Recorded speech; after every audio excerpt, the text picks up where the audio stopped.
More education. I'm thinking about going back to college. Should I go back to school?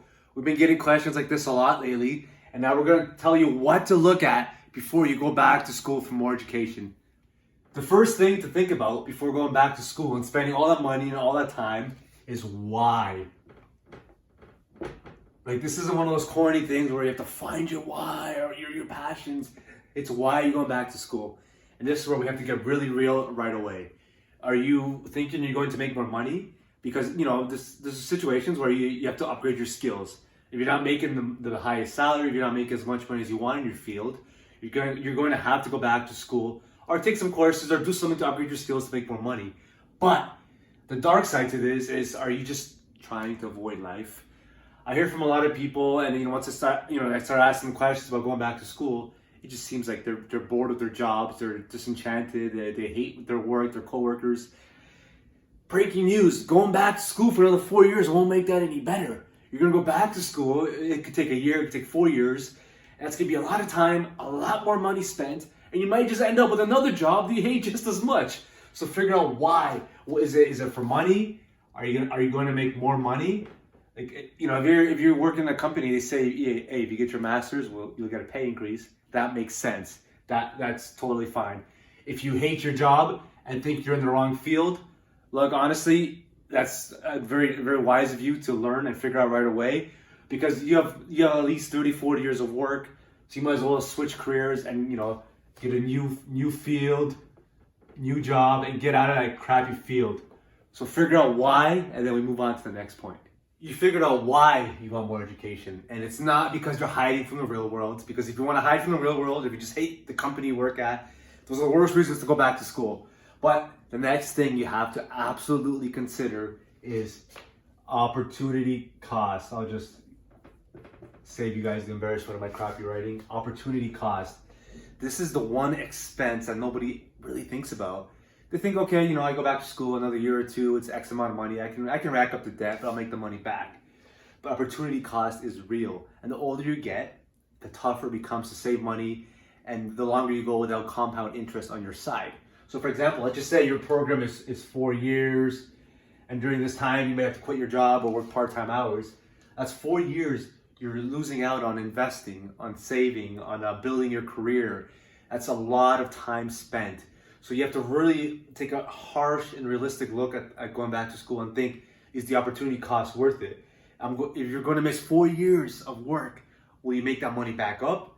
Is your job really that unbearable that you have to miss out on 4 years or 2 years? In fact, you have to think about all this stuff, because that time in school, you're not making money, or you're making very little money, you're racking up debt, you could be pushing yourself back.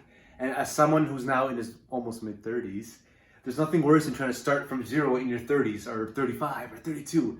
I'm not saying that it's the end of the world, but it's a lot easier if you can start at 20, 22, 25.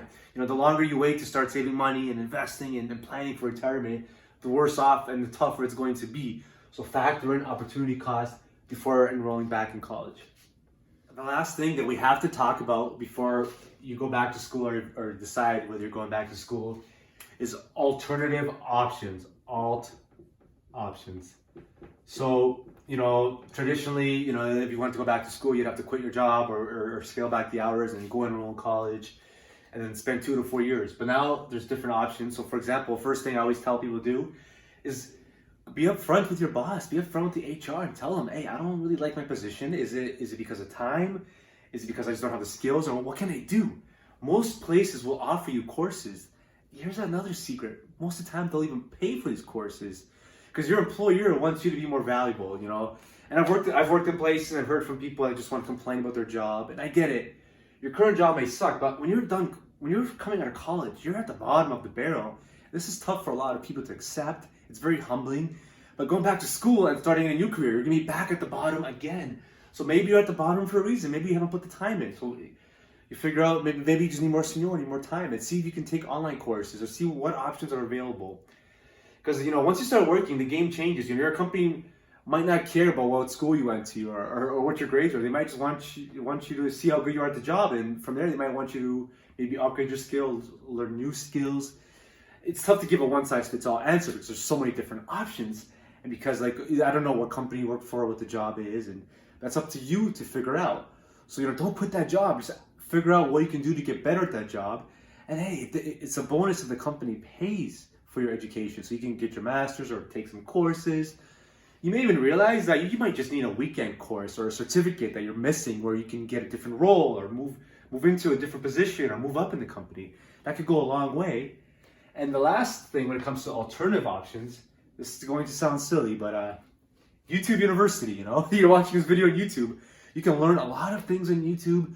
You can listen to podcasts. There's so much free education out there. Like literally, many colleges offer free courses.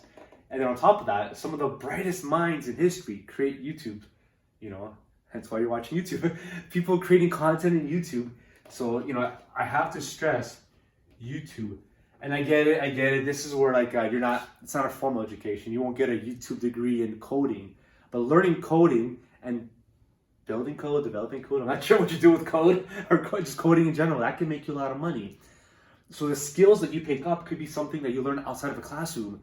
Because you can't just assume that going back to school will solve all your problems. You can learn so much on your own. Consider alternative options. Let us know if you have any other questions about going back to school. Thanks for watching.